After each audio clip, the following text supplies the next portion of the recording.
this role that she will highlight a tough social issue, please help me in welcome Dr. Cowger to our forum today. Thank you. Thank you very much. Can you hear me? Okay, great.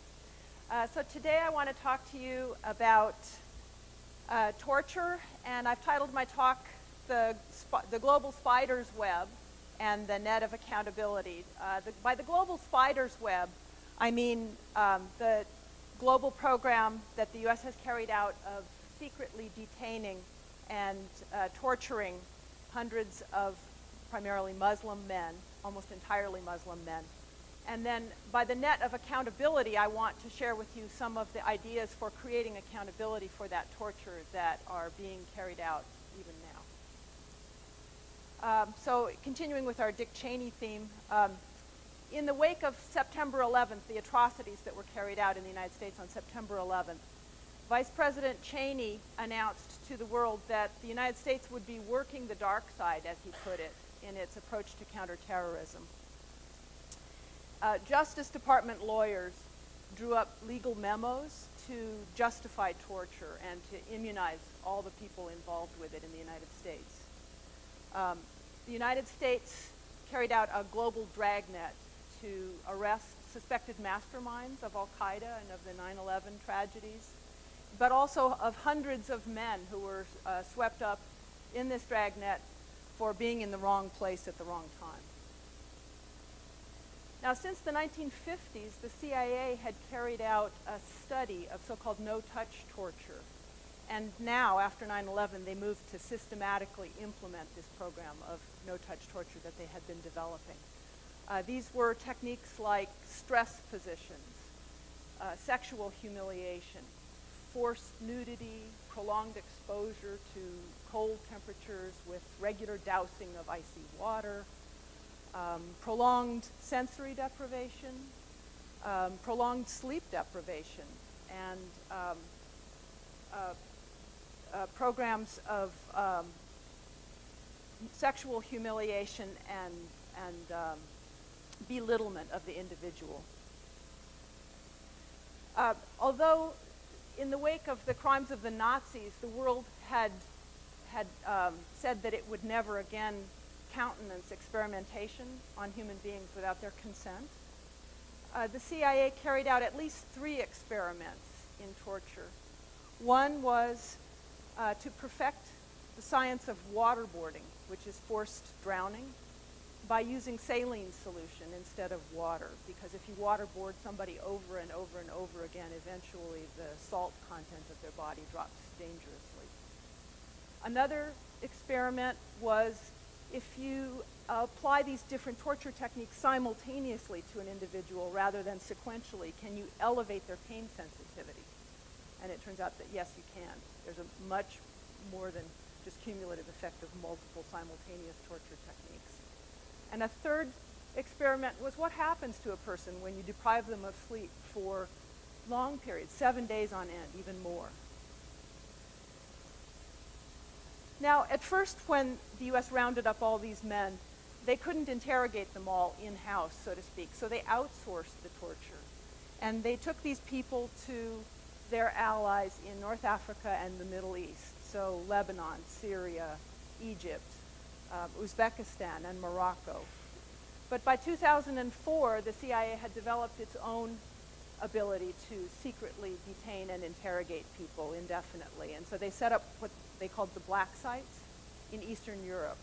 So that was in Lithuania, in Poland, in Romania, and also in Afghanistan.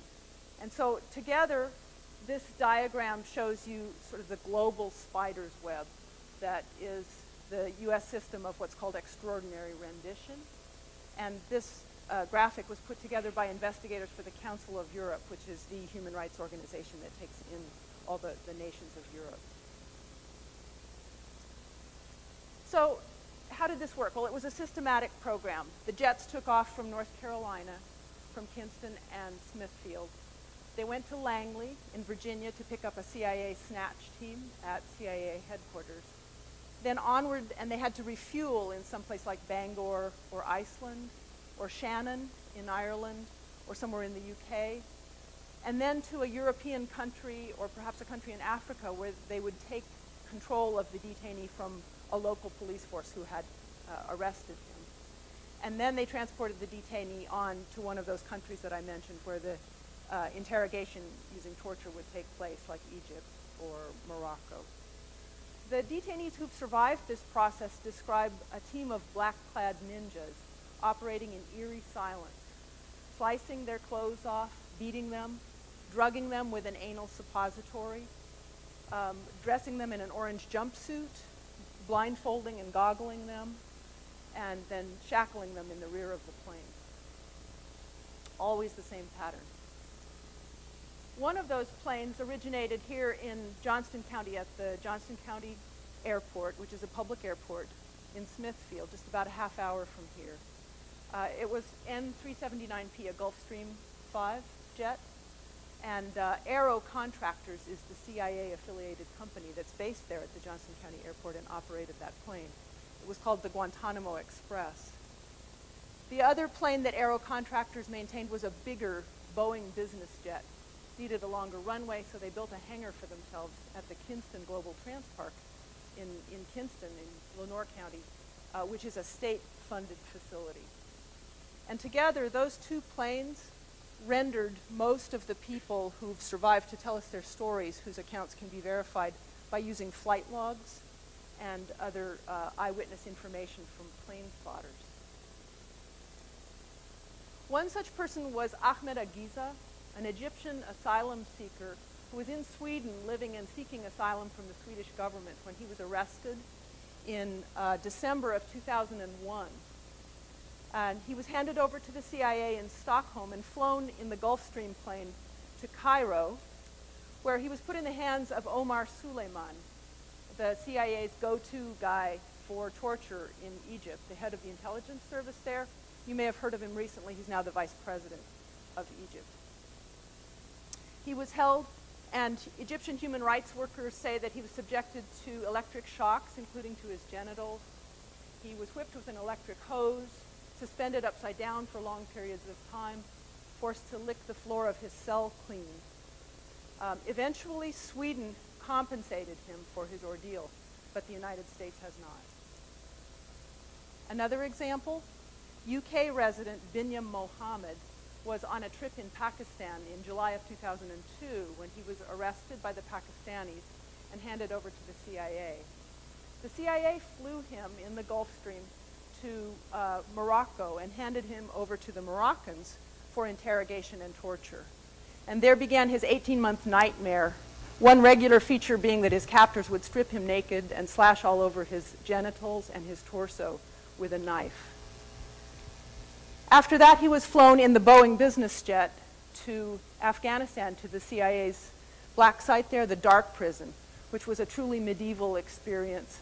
People banging their heads against walls, screaming loud, unstoppable music for days on end. After that, he spent 4 years at Guantanamo. The CIA was trying to set him up through these forced confessions under torture to be tried for the dirty bombing plot. But that plan fell apart, and after 4 years at Guantanamo, he was released without charges, without explanation, and without apology. This is one of the CIA black sites in Szymanki, Poland, where they interrogated the so-called high-value detainees. Khalid Sheikh Mohammed, one of the suspected masterminds of 9/11, was waterboarded at this site 183 times. The two planes from North Carolina visited that site many times. Human rights experts estimate that at least 100 people died under U.S. torture. General McCaffrey says, "We tortured people unmercifully. We probably murdered dozens of them during the course of that, both the armed forces and the CIA." General Antonio Taguba, who investigated Abu Ghraib, he said, "There's no longer any doubt as to whether the Bush administration has committed war crimes. The only question that remains to be answered is whether those who ordered the use of torture will be held to account." According to the United Nations, if resorted to in a widespread or systematic manner, secret detention by itself may even reach the threshold of a crime against humanity. Imagine how it would be if your loved one disappeared indefinitely and you had no idea where he was. And there's no doubt that extraordinary rendition occurred in a widespread and systematic manner. Under President Obama, U.S. policy about these crimes has been, we need to look forward as opposed to looking backwards. But I submit to you that's really where we're looking with that policy. The United States has refused to investigate, to acknowledge, to apologize, to take responsibility, to compensate, to provide restitution to any of the dozens of people for whom human rights organizations have demonstrated that these crimes have taken place. And it's worse. Actually, the Obama administration has moved affirmatively to block several civil lawsuits by survivors of extraordinary rendition seeking to have their cases heard in court, with the reasoning being that state secrets would be compromised, even though most of what happened to these people is already a matter of public record. The good news, though, is that globally people are not just taking this. There's a global movement for accountability, which we like to think of as weaving a net of accountability. These crimes are so pervasive and so large scale that accountability for them will never take place in one country or at one time or in one place. So rather, we need different actions toward accountability to be taking place all over the globe. Transparency, truth-telling, many, many people can play a role in that. And all over the world, people are standing up for transparency and for accountability. For example, in Canada, the Canadian government looked at the case of Maher Arar, a Canadian citizen whom the United States rendered to Syria, who was tortured in Syria and held secretly and then freed. The Canadians set up a commission. They exonerated him from all suspicion of torture. They apologized to him, and they gave him compensation, even though they only played a very auxiliary role to that of the United States. The United States has done nothing in the Arar case. Other countries are probing Bush-era torture. Why can't we, is what McClatchy newspapers are asking. And in fact, there are investigations going on around the world right now. For example, in addition to the Arar Commission in Canada, there's a judge-led inquiry that's just started on extraordinary rendition in the UK. In Spain, a court case is proceeding against the administration, the Bush administration, for its handling of Guantanamo detainees. In Lithuania, there's a parliamentary investigation of their collaboration by helping set up a black site. In Poland, similarly, there are possible war crimes charges against people who helped set up the black site there. And in Australia, the government is having to answer charges from a survivor of U.S. extraordinary rendition who's an Australian citizen. So all around the world, governments, willingly or unwillingly, are taking steps toward accountability, just not in the United States.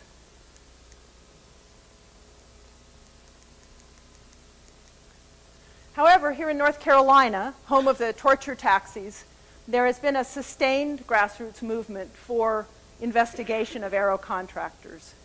And that has led to the first ever state-level bill criminalizing participation in extraordinary rendition here in North Carolina, the North Carolina No Place for Torture Act. Hundreds of people have demonstrated in Smithfield at the gates of aero contractors.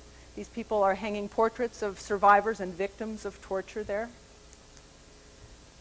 Now, we've met with elected officials, as you can imagine, our governors, our attorney general, our U.S. representatives, and two of them, Representatives Price and Watt, have publicly declared their support for an investigation of aero contractors. However, unfortunately, the other public officials shown here, including our two governors, have done nothing in the face of mountains of information and documentation from reputable news agencies that has been provided to them.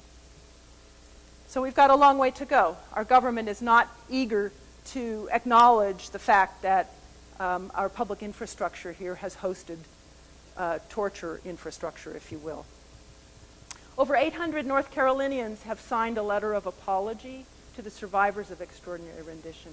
These signatures were gathered in just 2 weeks last year at the Peace Booth at the North Carolina State Fair. And so the signatories are from all over our state, from 80 communities. And these letters have been distributed to a couple of dozen survivors of rendition who are living overseas at this point. The letter is a letter of apology and also taking responsibility for working for government accountability, because that's what we really need. Our major project right now is to set up a truth commission in this state, and it's an ambitious project. It's uncharted territory, but we're taking inspiration from the truth processes in Peru, in South Africa, and in Greensboro. We have no government cooperation, but citizen-led truth processes can have major effects as well. They can take testimony, they can compile the public record, they can produce a formal report, and they can engage governments in dialogue about what is our responsibility in the face of these crimes. And they can make recommendations for reform. So we're hoping for all of those things.